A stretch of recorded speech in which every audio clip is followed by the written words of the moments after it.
Welcome to the Lifestyles Unlimited Real Estate Investor Radio Show, a real estate investment program. Listen and learn how to use real estate to build wealth and passive income streams for you and your family. We bring you experts every day to discuss and answer your questions on everything from single-family homes all the way up to 600-plus unit apartment complexes. And now, the Lifestyles Unlimited Real Estate Investor Radio Show.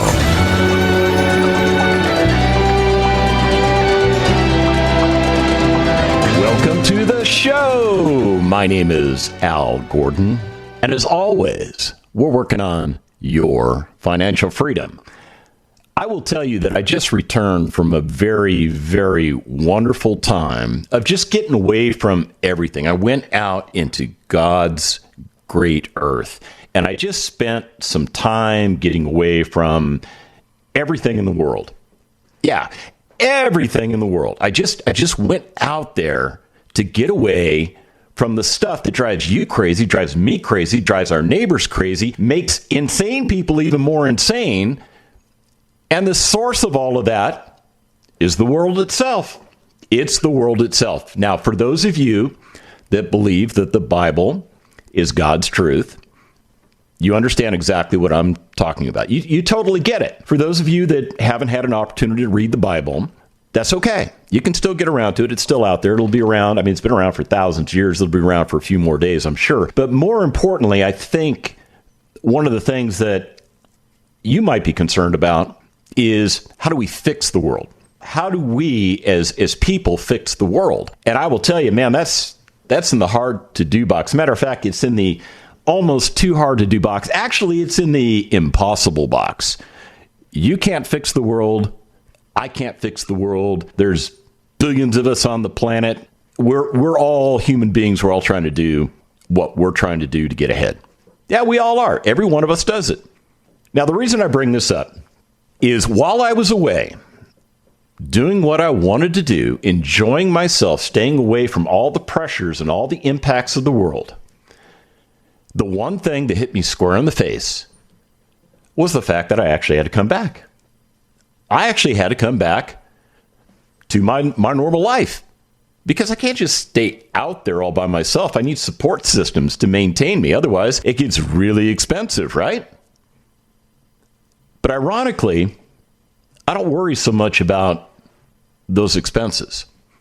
You see, I've actually gotten to a place in my life financially where I don't sweat the little costs. If I want to go a couple miles down the road and have lunch, I just go do it. I don't care that it costs me more to eat in a restaurant than it does for me to prepare food at home. If Mrs. Gordon wants to go up to Austin, Texas and see a concert, because I'll tell you what, Austin really has got some great musical venues up there. And I'm only about an hour and a half away. We just go do it. We just go get it done. We don't worry about what it costs. We just go do it. So when I decided I wanted to get away for a few days, I didn't sweat over the concept of, how am I going to pay for this? Oh, my goodness. Okay, so if I have to stay in a hotel and it costs this amount of money, what bill may I maybe not pay this month? That never crossed my mind. It never crossed my mind, because one of the things that I did a little over 4 years ago was I changed my life. I changed my life from a financial standpoint. Now, I will tell you, if those of you that do read the Bible, it's pretty clear to you from the Bible that Jesus Christ does not care about your personal finances. It's very clear in the Bible that Jesus is not about your money. Jesus doesn't care about your money. He doesn't care about the world's money. He doesn't. But you and I, we still have to live on this planet. Whether you believe in Jesus Christ or not, you still have to live. You still have to operate in our economy. And that requires us trading time for money, because that's how we do it nowadays, right? That's totally how we do it nowadays. And ironically, as we're trading time for money, we get ourselves into these little situations where we make agreements, or we enter into contracts with other entities that, hey, I'll tell you what, do this for me. You provide me this, and I'll make sure you get a monthly payment in return. Yeah, we do that with regards to paying for our lodging wherever we're living, whether we're renting or we own. And even if you own your house free and clear, you're still paying taxes and insurance. And if you're not paying insurance, you need to think that through one more time, because that you should not take that risk on. Trust me, as far as that's concerned. The other thing that I think is very important you need to be aware of is that there was a time in my life when I worried a lot about money.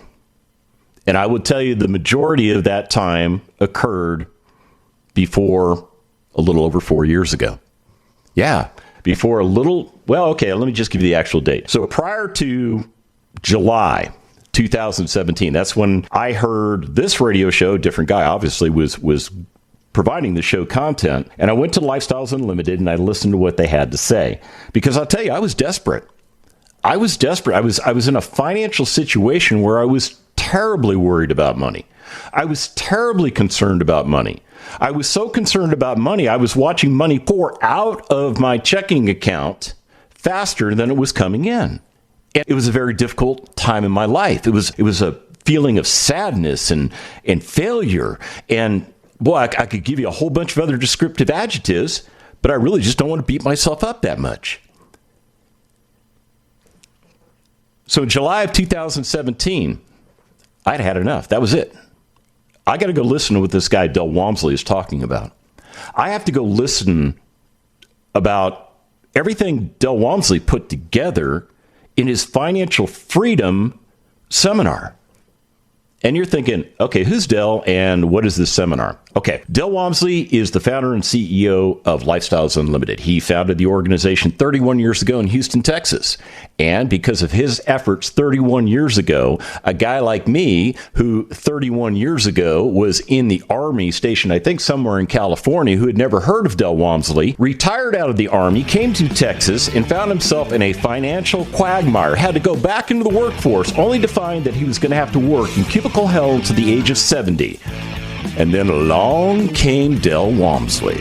And I will tell you, Del Walmsley, he changed my life too. When we come back from the break, I'm going to talk about some of the things that may be bothering you. Stick around.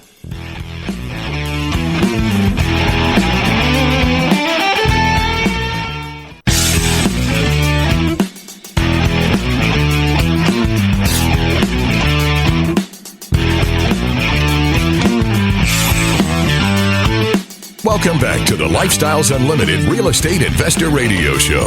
Now, let's get back to your map to financial freedom.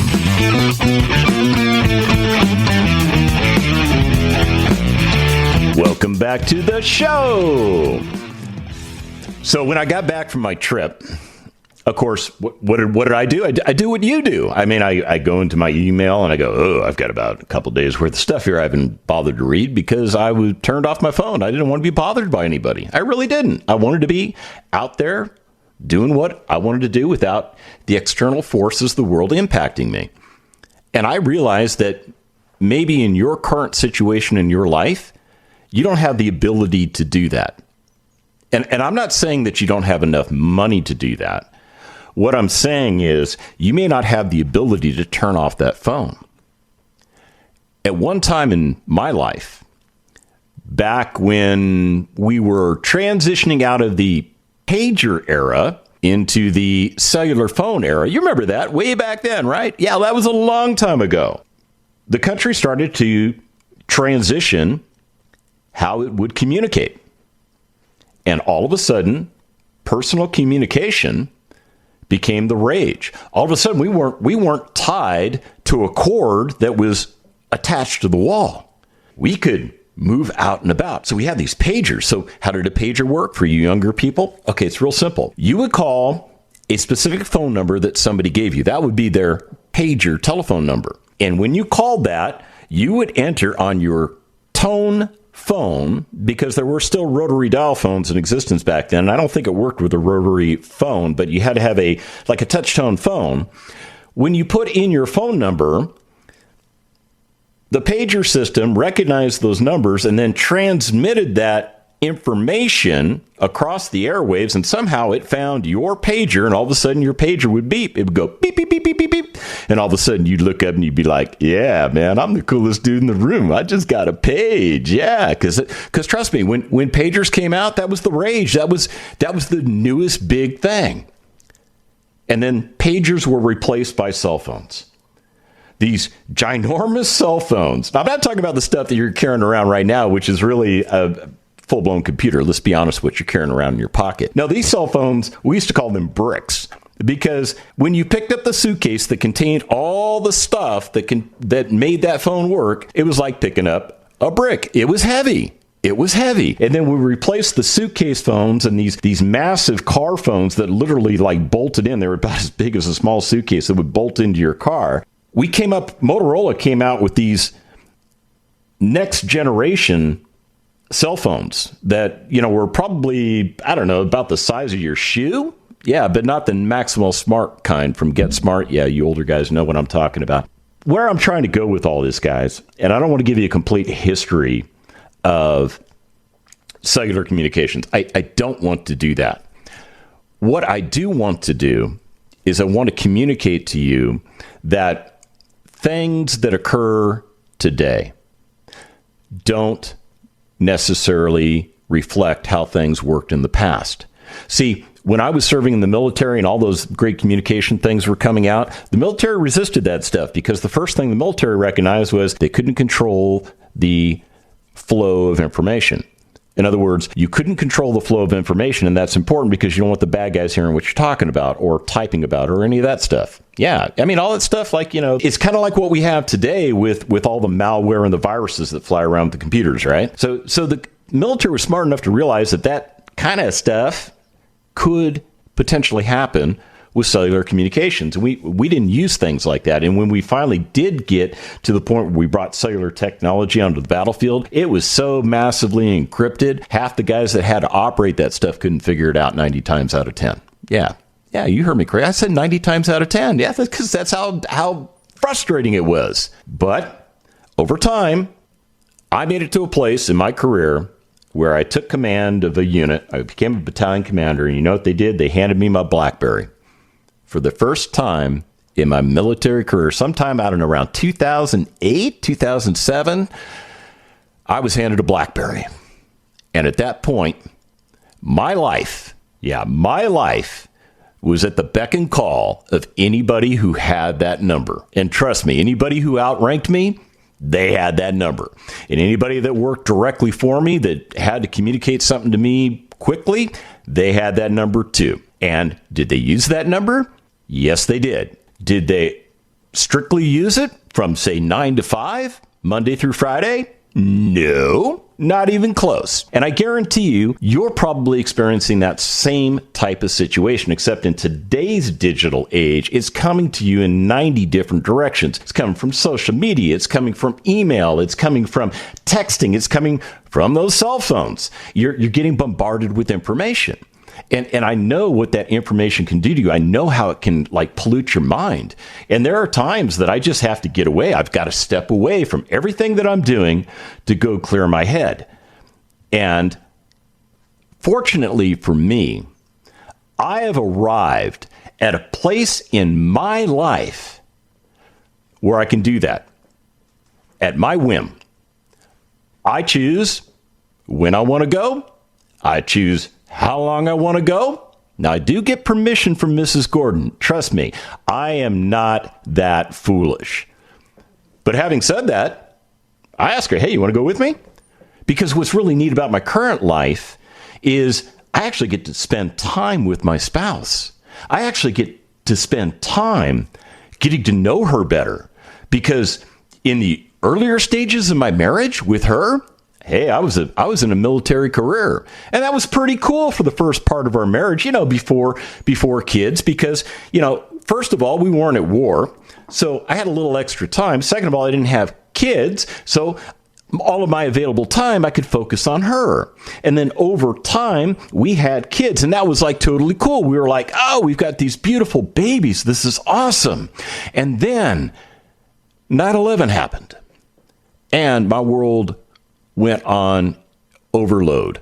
It went on overload. I had zero control of my own time. I was doing literally 3 jobs at once because that's what happens when the country gets attacked and the military has to respond.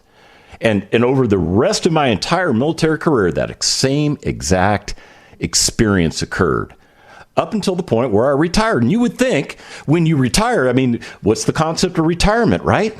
Retirement is you can do what you want. Everything is fine. And if you have a pension like I have, there's money. Everything will be great. And the lie about the pension is this. It only pays me 1/3 of what I used to make when I was on active duty. So if you're like I was, you're probably taking the majority of the money that you're earning and you're spending it. And I'm guessing you're not spending it on a lot of lavish stuff. Now, I know some of you guys are spending it on lavish stuff because I know guys like you. But I think the majority of you are just doing what you need to do to keep everything going. So the concept of weaning off where you're at is a difficult concept. But I've got some insider information for you. As a matter of fact, there is a way to get you to a place of retirement in the next 5 years. When we come back from the break, I might even mention it to you. Stick around.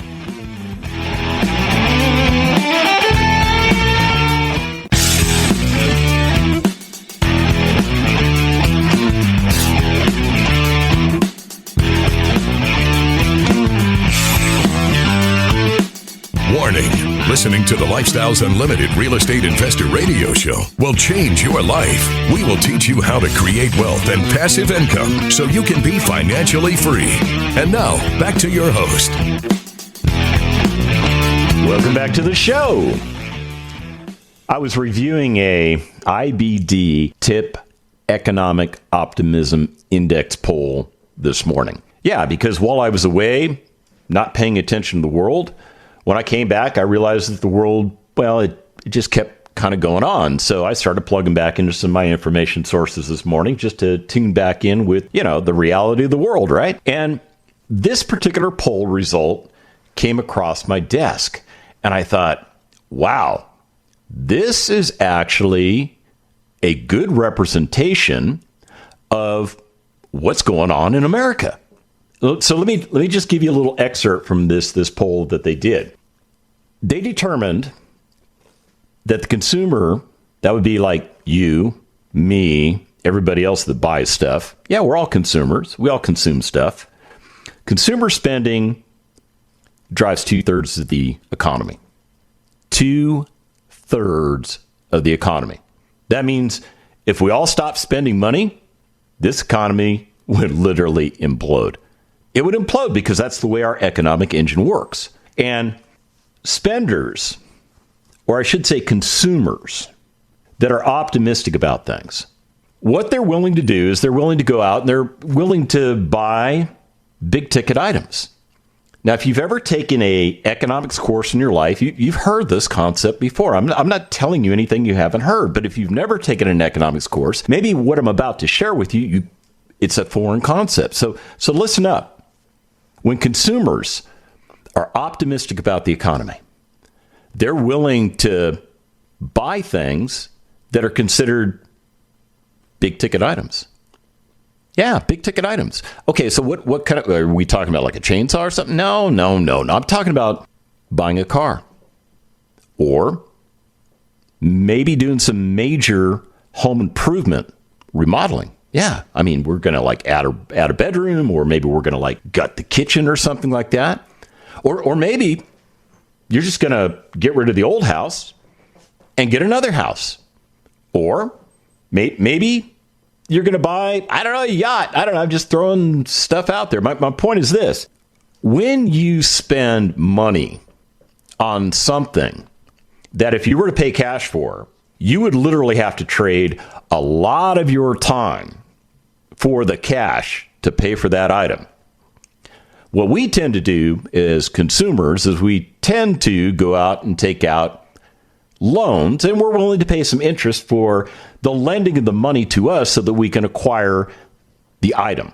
so that we can put the item into service now, as opposed to, like waiting 5 years to save up the money to buy a car, only to find out at the end of the 5 years that maybe the cars are more expensive and you didn't save enough money. Yeah. So you buy today, right? You buy today, you lock in today's pricing, right? You go to Mr. Lender and you say, Mr. Lender, will you loan me for this item? And Mr. Lender says, absolutely, I will. And I will, since you've got great credit, I'm going to give you a great interest rate. And this is going to be your monthly payment. So what do? You program that monthly payment into your spending plan every month. And then you move out smartly, doing all the things that you're doing. And that works fine. It works fine when the consumer's mentality is optimistic. But what happens? What happens if consumers start becoming pessimistic? What happens if the opposite occurs? Now, if you thought that you were in danger of losing your job maybe in the next 6 months or a year, would you go out and buy another house? Or would you go out and buy a car? You may forego those purchases now, knowing that what you have is useful enough for you, and you're not willing to maybe commit to a larger expense in the future. Or you may be in a situation where the situation is driving you. And here's where I'm going.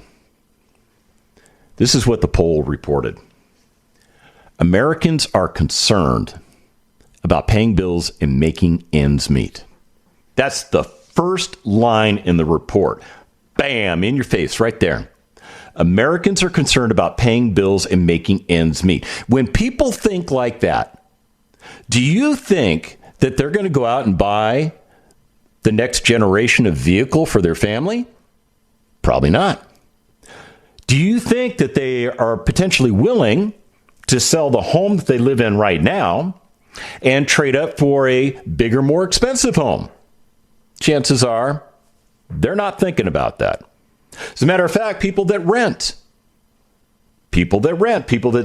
maybe pay me $1,500 a month for one of my beautiful homes that I provide to them, they may be thinking about upgrading. Maybe they're thinking about having a family. I actually have a family that lives in one of my houses. They're thinking about expanding their family. And ironically, there's only 3 bedrooms in the house. They're thinking maybe they're going to need 4 when the new baby comes.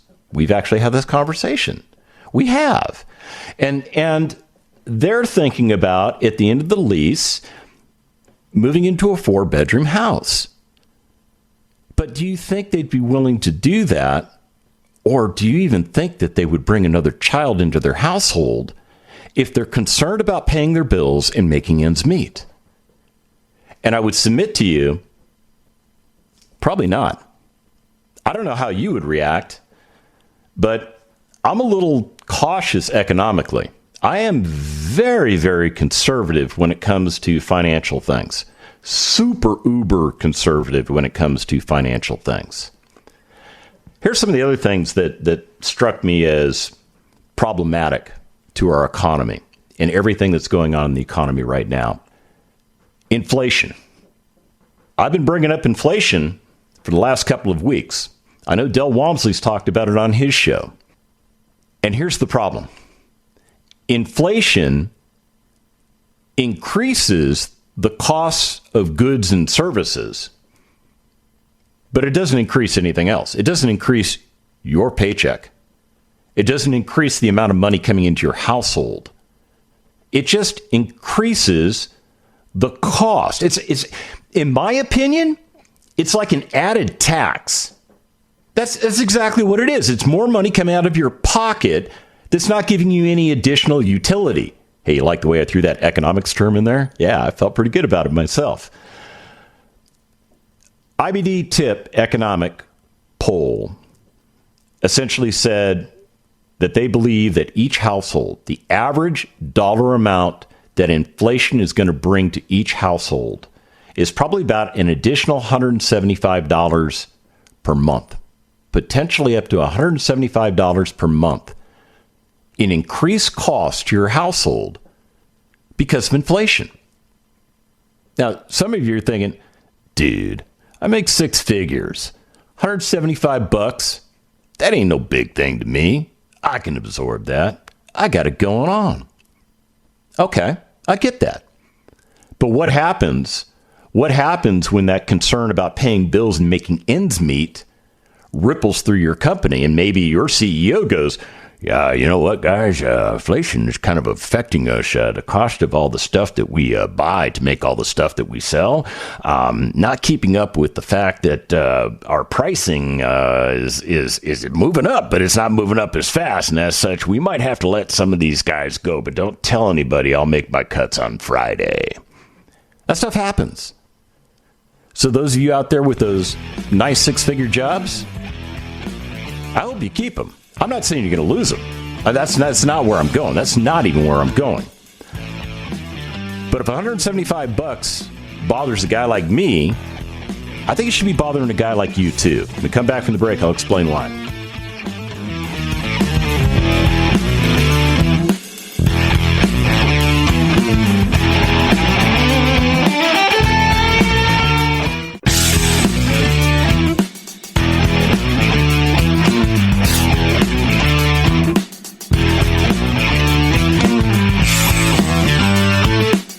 Welcome back to the Lifestyles Unlimited Real Estate Investor Radio Show.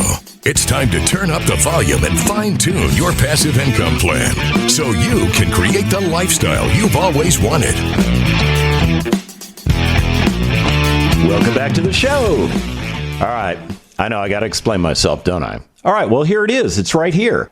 The poll that I've been citing from IBD Tip specifically states this: fears of an economic recession are running high. Yeah, it says right there, fear. Fear is one of the most powerful emotions in the world. Behind love. That's the way I see it. But fear of an economic recession, it's running high in this country.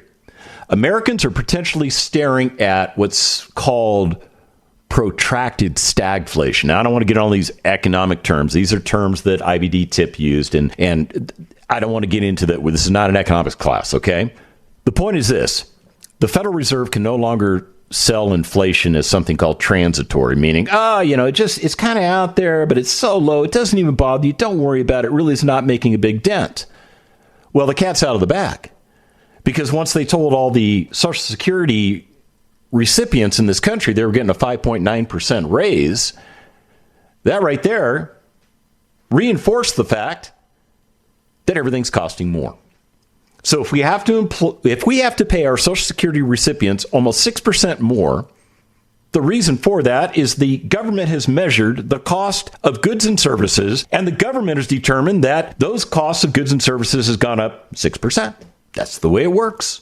Now, Americans believe that prices are likely to increase for the foreseeable period.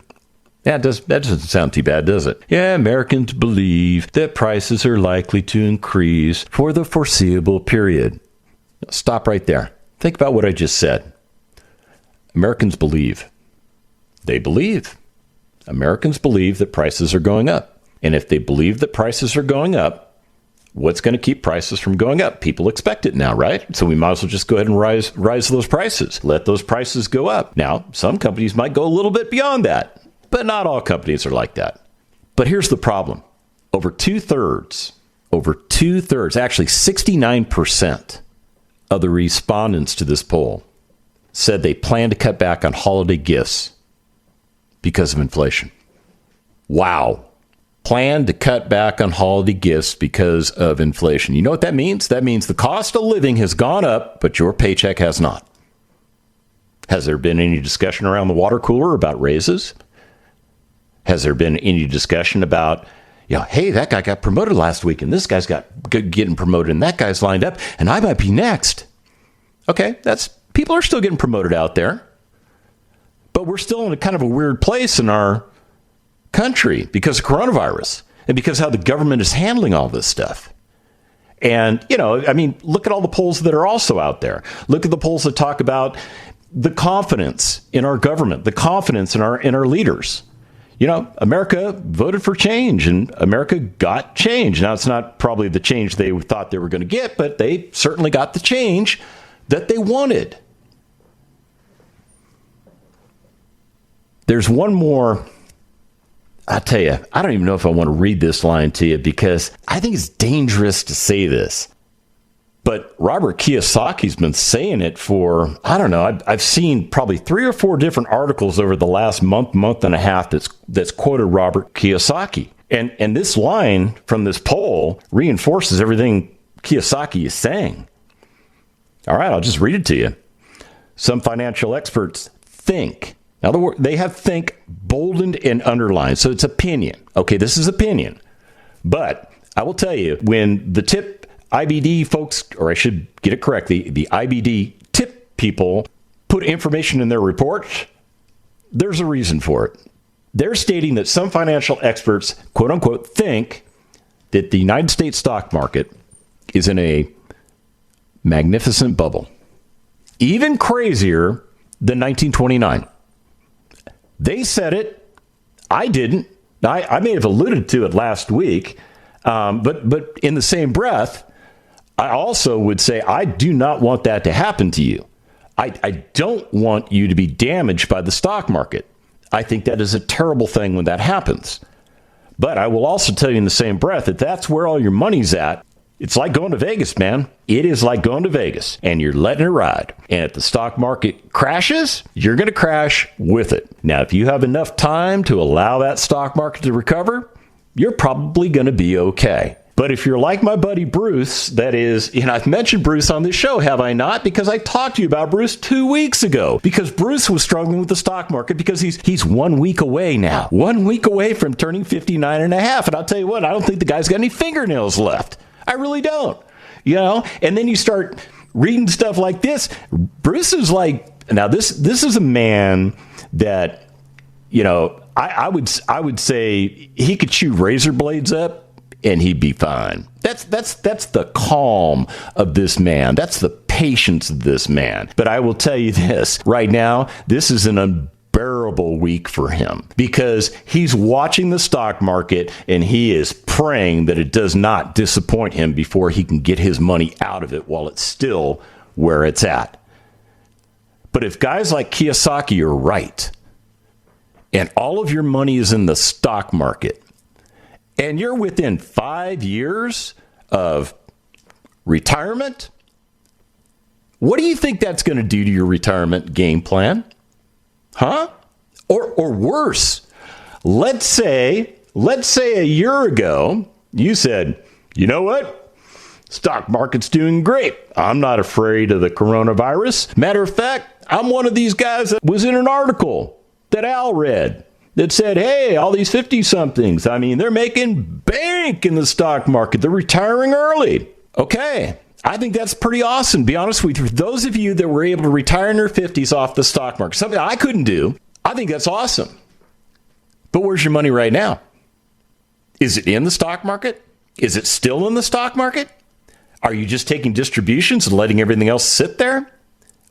What are you doing? And what happens if the market does what guys like Robert Kiyosaki thinks it's supposed to do? Then what?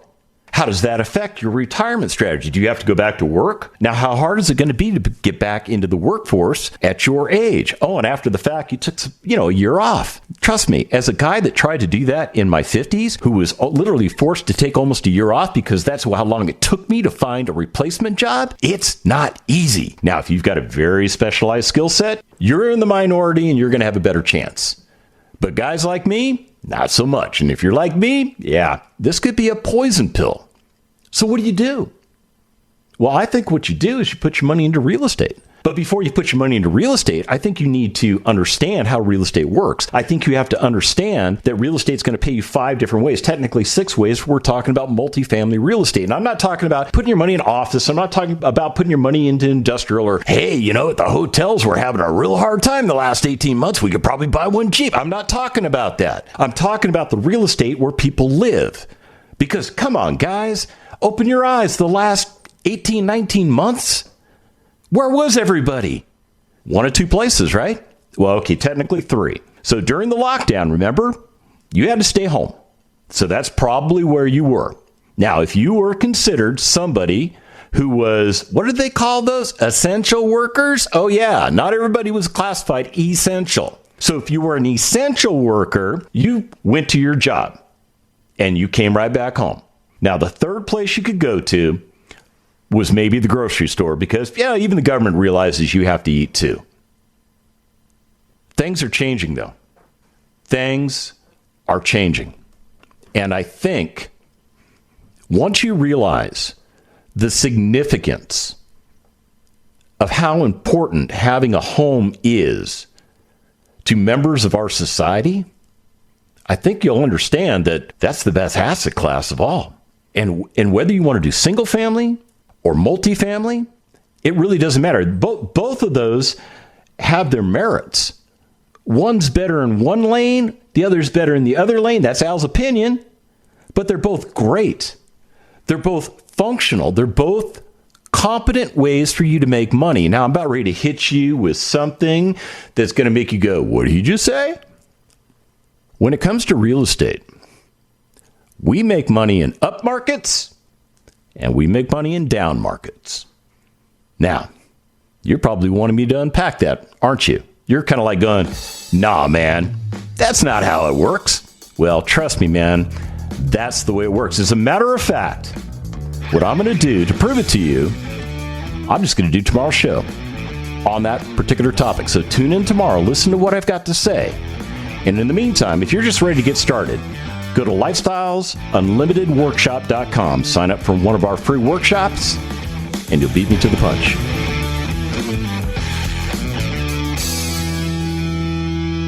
The Lifestyles Unlimited Real Estate Investor Radio Show is for entertainment purposes only. Please consult a professional regarding your personal investment needs. Nothing presented on the Lifestyles Unlimited Real Estate Investor Radio Show constitutes an endorsement, recommendation, offer, or solicitation to buy or sell any product or security.